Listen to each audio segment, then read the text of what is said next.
wave god in this motherfucker. Hey, shout my nigga Demi Tito. Song pop like I'm Iggy. All they talking about is last night like I'm Demi. Say you got. It's Ink, the godfather of the Irish Trail Show, and my boy Demi TV. Damn ski pole for Michael Jackson.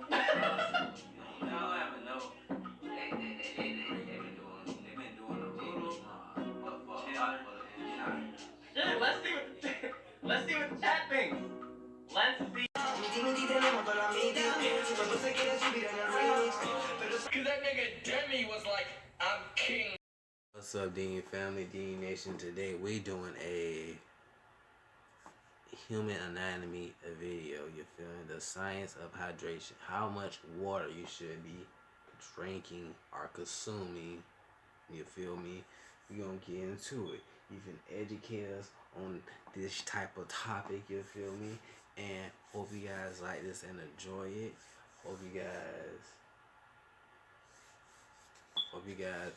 got your notes out, got your pen and paper, and ready to write it down. You feel me? And wipe it down. Cause let's get into this information. This is a real human brain, and these are multiple nerves that would innervate or control the muscles of the upper limb. Now, why would I be showing you a brain and nerves during a video about hydration, water, and electrolytes? Well, water and electrolytes are actually quite relevant to how your brain, nerves, and even muscles work. But how much water and electrolytes do we really need on a daily basis? And what is the best strategy for replenishing water and electrolytes? We are definitely going to answer these questions, but let me first go back to the brain and nerves so that we can start with one of the important reasons as to why you actually even need water and electrolytes. Your brain is made up of about 100 billion nerve cells called neurons. And your nerves are primarily just bundles of neurons wrapped in connective tissue. And what is remarkable is that these neurons send electrical signals. But how in the world does your body generate an electrical signal? It's not like we plug ourselves into an outlet and charge ourselves up. That would obviously be bad. Facts. But that just means we are energy. Duh. But the story of our ability to generate electrical signals and how this relates to hydration starts with some quick info about the periodic table. Now, many of you have probably seen the periodic table, which shows you the elements. Now, some of these are extremely important to the functioning of the human body. There's some obvious ones like oxygen, carbon, and hydrogen, but also things like sodium, potassium, chlorine, magnesium, and calcium, to name a few. Now, for those of you that are terrified or just hate chemistry, hang with me for just a second here, because this is really cool how this relates to water, electrolytes, and your overall hydration. Please. All of these elements listed on the periodic table are listed in their purest form in their neutral state. So for example, if you had an atom of sodium in a neutral state, it would have the same number of protons, which have a positive charge, and the same number of electrons, which have a negative charge. The negatives and positives would cancel each other out, and again, you'd have a neutral atom of sodium. But in nature, many of these atoms don't exist in a neutral state. They exist with a charge. And an atom with a charge is referred to as an ion. And this is extremely important for our story on hydration and electrolytes. Things like sodium and potassium, for example, lose an electron because they're more stable this way, and therefore mostly exist in nature as a positive ion. Magnesium and calcium are also positive ions, where something like chlorine gains an electron and is a negative ion. And you may already know this, but sodium and chloride love to get together with their positive and negative charges to form sodium chloride, which we all know is table salt. But again, what does all this have to do with water and electrolytes? Well, when ions, like sodium and potassium, are tossed or placed in water, we call these ions electrolytes. And this is because an ion in water has the ability to conduct an electrical current in water. And luckily, we are made up of a lot of water. This gives us the answer to how our neurons can generate electrical signals. Our neurons take electrolytes and pump some of them to the outside of the cell membrane of the neuron, while pumping other electrolytes to the inside of the neuron. And this creates a charge difference from the outside of the neuron compared to the inside, and therefore gives the neuron an ability to send the electrical signal. And this signal is known as an action potential. So you can see how important water and electrolytes are just for the proper functioning of your nervous system, and even for muscle contractions, because muscles will use electrolytes in a very similar way to create action potentials for muscle contractions. And this process works beautifully when we have the proper balance of water and electrolytes. But what happens when we are not in balance with our water and electrolytes? Well, for us to best understand that point, we'll want to cover some of the other functions of water and electrolytes and some of the things that cause us to lose these substances. And then, of course, that will lead us into some of the best strategies for replenishing our water and electrolytes. But real quick, I want to take a second to say thank you to the sponsor of today's video, AG1. AG1 is a foundational nutrition supplement that I've been drinking every day for years now. It's made with 75 high-quality whole food sourced ingredients, including vitamins, minerals, superfoods, probiotics, and adaptogens. This is a formulation based on the latest science that maintains the highest quality of standards. And speaking of standards, AG1 is also NSF certified for sport, which means it's tested to ensure that what's on the label is actually in the bottle. One of my other favorite benefits of AG1 is that it can help sustain energy levels throughout the day.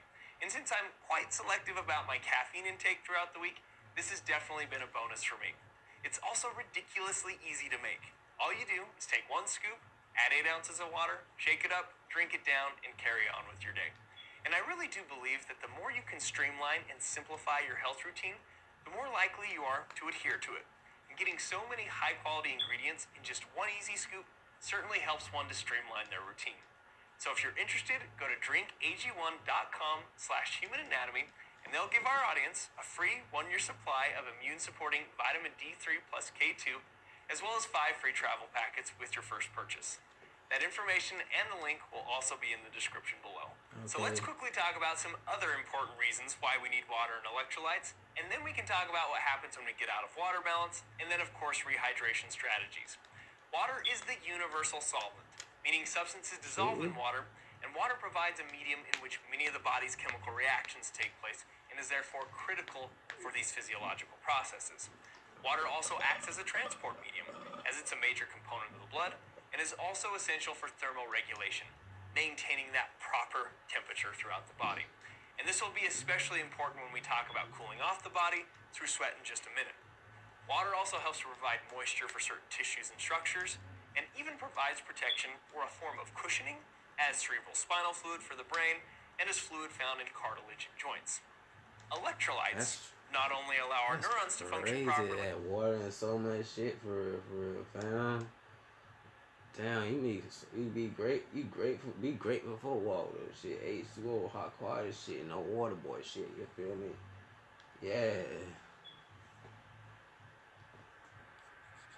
But they also affect how and where water is distributed throughout the body, as water tends to flow towards areas or spaces in the body where there are greater amounts of solutes or electrolytes.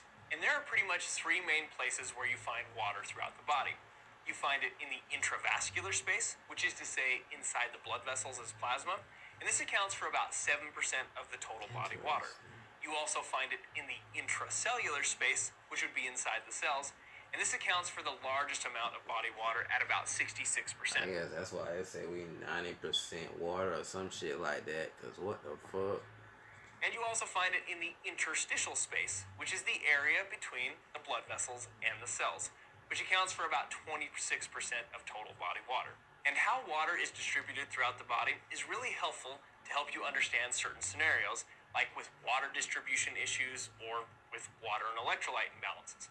Like if you were to have too much fluid in the interstitial space, that space between the blood vessels and the cells, this could result in swelling or edema. Or if you had too much fluid in the intravascular space, like the space in the blood vessels, this could create increases in your blood pressure, and why sometimes you hear about this relationship between high blood pressure and high salt diets. And what about the opposite end of this? If you had too little fluid in that intravascular space, which can happen with extreme fluid loss through like extreme sweating through exercise, this would result in hypovolemia, making it more difficult for your cardiovascular system to deliver blood to the tissues throughout the body, and if it gets bad enough, could lead to hypovolemic shock. And let's even go with another extreme case. If you drink way too much water, which we'll talk about a case where this occurred with a marathon runner, this could cause so too much fluid to interesting. This shit's so interesting about water. enter the cells, that intracellular space, and cause the cells, like the neurons, to swell, and therefore would not function properly, and in extreme cases, could even result in death. So what is our goal with water and electrolyte intake? Well, I don't think it's going to be too surprising that we want to spend most of our time in a state of euhydration, or slightly above it. And I'll explain that slightly above part in just a minute. But euhydration would be a normal or adequate amount of water for normal physiological processes to occur. This would allow us to be in water and electrolyte balance, so we've got the proper amounts of water and electrolytes in the places they need to be in the interstitial, intravascular, and intracellular spaces. Hyperhydration, as the name implies, would be having an excess of water beyond the normal state of hydration, whereas hypohydration is an insufficient amount of water below the normal state of hydration. And just as an FYI, most of us don't really use the term hypohydration. The term dehydration is more often used, but they technically are a little different. I know it's splitting hairs a little bit, but dehydration is actually the process of moving from a state of euhydration to a state of dehydration. Either way, I think we can agree that we'd want to avoid large amounts of dehydration that could put us into a hypohydrated state. And if we want to develop a protocol for maintaining euhydration and get some actual numbers on how much water and electrolytes we should ingest, it would be helpful for us to understand the different ways that we can lose water and electrolytes and add some of those numbers up. There are two categories of water loss. There's what is known as sensible water loss and insensible water loss. And keep in mind, electrolytes will be lost by some of these mechanisms as well. Insensible loss is how it sounds. You don't really sense it, or you're not really aware of this type of water loss. This mainly comes in two forms. One is through breathing. We use water to warm and moisten the air. And again, you aren't really aware of this unless you breathe on some glass or you're breathing in a cold environment. Another is water loss through the skin that is not sweat. Water that is essentially used to moisten the skin and keep it from cracking. Total insensible water loss is about 1 liter per day. Although this can increase a little bit in environments that are more dry and cold, and even through increased breathing rates that occur during exercise. Sensible water loss is water loss that you would notice. This is primarily through sweat, urine, and the feces. Now, unless you're having some major bowel issues such as diarrhea, water loss through the feces is fairly minimal at about 100 milliliters per day. The urine is going to be more variable than the feces depending on how much water and salt you ingest, and this can also be influenced by certain drugs or medications. But the average person under homeostatic conditions will urinate about 1.5 liters per day. And sweat will also have quite a bit of variability depending on your environment. You'll lose more water and electrolytes if you are in a hot and humid environment, and obviously exercise and physical activity can greatly influence this. But someone that does not exercise and is not in a hot and humid environment, sweating can be very minimal and may only lose up to like 100 milliliters per day. But on the other hand, someone exercising or doing hard manual labor in a hot and humid environment could lose over 2 liters per hour. And finally, how much water and electrolytes do we need to ingest in order to maintain a state of euhydration? Well, we do know that this is a bit of a moving target because the amount of water in the body is constantly changing with fluid constantly being removed and added. So the first general strategy that we could apply to nearly everyone's situation is to drink an excess of water to a state of slight or mild hyperhydration. Then the body can retain what is needed to maintain fluid and electrolyte balance, and then the kidneys can excrete the excess. Now keep in mind, I said slight or mild hyperhydration. This can definitely be taken too far. But for someone that isn't in a hot and humid environment, doesn't exercise or sweat a lot, maintaining hydration through this strategy alone would be quite easy. If we added the numbers we mentioned previously for a person in this situation, it was about 1 liter of insensible loss per day, about 1.5 liters lost to the urine, about 100 milliliters lost to sweat, and another 100 milliliters lost in the feces. That puts us at about 2.7 liters. We'll call it 3 liters for a little bit of hyperhydration and to account for just in case someone sees the person they have a crush on and they get all nervous and sweaty. But again, replenishing 3 liters isn't very difficult. For those of you who've been told cups of water your whole life, like me, 3 liters is just over 12 and a half cups. And the average American actually gets about 20 to 25% of their water from the water contained in the food they ingest, which just adds to the relative ease of replenishing water in this situation. But we want to know about how much we need when it comes to exercise and physical activity. And that obviously can change the numbers quite a bit. Everything low key. When you think about it, damn. Food helps so much. It's ridiculous. It's neither here or there. I'm just thinking out loud about food right now. I'm sorry about that, Dean family. I'm just being real. Like, honestly. Shit, your health is your Now wealth. again, there are many variables that Watch what influence you how eat. much You water eat you'll what lose you through live. exercise. Are you exercise in a 70-degree environment or a 100-degree environment? What's the humidity? Are you exercising for 20 minutes or 3 hours? These variables make it very difficult to give a one-size-fits-all approach. But I can give you some important guidelines and strategies to start with that are based on data, and I've also found some of these quite useful for myself. Plus, give you some practical ideas or ways to measure your own status of hydration while you're at home. But here's a number that is relatively consistent. During exercise, most people can only absorb about 1 liter of water per hour. So in the more extreme exercise conditions, where somebody could lose over 2 liters of water through the sweat per hour, even if you're drinking during exercise, you wouldn't be able to keep up with that amount of fluid loss. So that means we need to employ strategies prior to exercise and definitely after exercise to replenish what we've lost. Prior to exercise, a good rule of thumb to start with is to consume approximately 5 to 10 milliliters of fluid per kilogram of body weight. So if you only know your body weight in pounds, you can convert that to kilograms by dividing by 2.2. So let's use me as an example.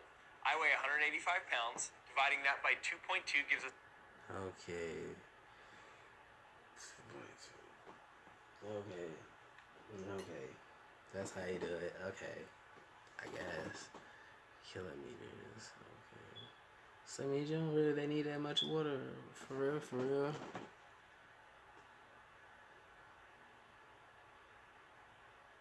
Yeah. So literally, you don't really need a gallon of water a day. It's about 84 kilograms. So if we went on the lower end of that recommendation, we would multiply 84 kilograms by 5, and that would give us 420 milliliters to consume. If we went with the upper end, we would... Milliliters. Oh, wow. So we drink more water than we supposed to because one bottle of Zappy Hill water is fucking 500 milliliters. So, damn. Damn, so literally a bottle of water saves, literally a bottle of water a day. A bottle of water a day. That's all you need to do to stay healthy. Keep that shit, keep yourself healthy with water. A bottle of water a day. Dean family. Drink you some, drink at least a bottle of water a day, at least half a glass of water a day, and drink you some tea and all that good shit, you feel me? Cause, yeah. This shit crazy interesting. Multiply by 10, and that would give us 840 milliliters to consume prior to exercise for my body weight. So now, you would want to start this about 2 to 4 hours prior to exercise. But something that is important with these numbers is that this assumes that you are already in a state of euhydration. If you are in a state of hypohydration, you may need to add an additional 3 to 5 milliliters of fluid per kilogram of body weight on top of the 5 to 10 milliliters that we just discussed. And again, we'll get to some strategies on how to tell if you're in a hypohydrated state in just a second. During exercise, a fairly safe number to go with is about 1 liter of fluid per hour, taken periodically throughout the hour rather than all at once. Now, some may be able to tolerate and absorb a little bit more, and they may try to add a little more, especially during long endurance type events, but this number is relatively safe for 2 reasons. One, it gets us close to the maximum amount of fluid that most people can absorb. And it's not too much, even during lighter exercise sessions, that could cause you to get into a dangerous state of hyperhydration.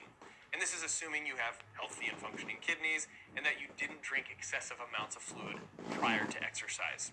But I do want to clarify an important point. I am not suggesting that you try to drink 1 liter of water per hour during all exercise sessions. There are definitely intense sessions when you are sweating profusely in a hot and humid environment when this number would be appropriate. But during a session that you are exercising, say, in an air-conditioned environment and not sweating as much, starting with a lower amount and making small incremental adjustments based on something like pre- and post-exercise weight differences would be a good protocol to start with. And this leads us to some post-exercise hydration so it's like the biggie. That's crazy. So the bigger you are, the more water you have to consume. Interesting. That's so interesting. What the fuck? If you were to undershoot the amount you needed to drink during The exercise, smaller you is, the or less just water couldn't you keep gotta up with the water take loss in. due to intense conditions. After exercise, it is recommended that you drink approximately 1.25 to 1.5 liters of fluid per kilogram of body weight loss, starting as soon as you can after exercise. Or in other words, if you measure yourself in pounds, a 2.2 pound loss of body weight would require about 1.5 liter of fluid intake. Now you may have noticed that I haven't said much about electrolyte replacement yet. And when it comes to electrolyte replacement for exercise, sodium tends to be the biggest player. And this may or may not surprise you, but if someone consumes the typical amount of dietary sodium, the data actually shows that there's little need for sodium replacement during exercise if the exercise is less than 90 to 120 minutes. In that case, most people can just replenish it through food and fluids afterwards. But anything greater than 90 minutes to 2 hours, especially if someone is a big sweater and or in a hot and humid environment, it can be beneficial to ingest sodium at about 0.7 to 1 gram per hour. And that could be mixed in with the fluid that the person is also drinking. So if you know you are going to be exercise or competing for multiple hours, you would want to start this during the first hour. It's not like you'd want to wait until after the second hour So to more start to the ingesting story, we sodium. used to Now, I mess do up want to our again body acknowledge that there is playing variability in this from basketball person to and person, sports, and that the drinking one-size-fits-all Gatorade and approach all is that very other difficult, shit. even with the electrolyte situation. Like some of those that are on the more extreme end of training, heavy sweaters, training more than once in a day, it may make sense for them to ingest electrolyte-containing beverages even during shorter exercise sessions. But again, for most people, the above recommendations of fluid and electrolyte intake would be a great starting point. The last thing I wanted to cover is giving you a reasonable strategy to monitor your hydration status. I say reasonable because you could perform expensive lab tests like blood draws that measure plasma osmolarity. You could collect your own urine throughout the day, but probably don't want to measure the volume of your own urine every time you pee. However, urine test strips that measure the specific gravity of your urine are fairly inexpensive these days, but you still have to collect your own urine and dip the strip in it, and I would be lying if I told you that I hadn't done this on myself on more than one occasion. But some of the more feasible strategies are using a urine color chart, for example. There are some drawbacks to this. You would want to make sure that you're comparing it to a white background under good lighting, and certain foods and medications do have the potential to change the color of the urine. And the other method that we have already touched on a little bit is weighing yourself before and after a workout, because any weight loss during a workout can mostly be attributed to fluid loss. Now, this can be somewhat challenging to monitor over the long term if someone is also trying to lose weight at the same time. But again, if you weigh yourself just prior to and just after a workout, you can get some pretty decent results. But to help you get a little bit more accuracy, you can combine some of these methods. And how you would do this is in the morning, you would assess 3 things: your thirst, urine color, and weight. If one of these conditions is present, then you might be hypohydrated. If 2 conditions are present, then it is likely that you are hypohydrated. And if all 3 conditions are present, then it is very likely that you are hypohydrated. So hopefully that gave you some useful tools to assess your own hydration status, as well as some good Yeah, stay hydrated. baseline numbers that you can bottle utilize of water a to day, replenish your save own water your kidneys. and electrolytes. Shit. And thanks for watching the video, everyone. Please comment below, let us know what you thought of the video. Like and subscribe if you want to support the channel. Cool video, buddy. Hope you guys like that. Dean Found Dean Nation. Like, comment, subscribe, and share the video on all social media, and comment below what reaction you want to do.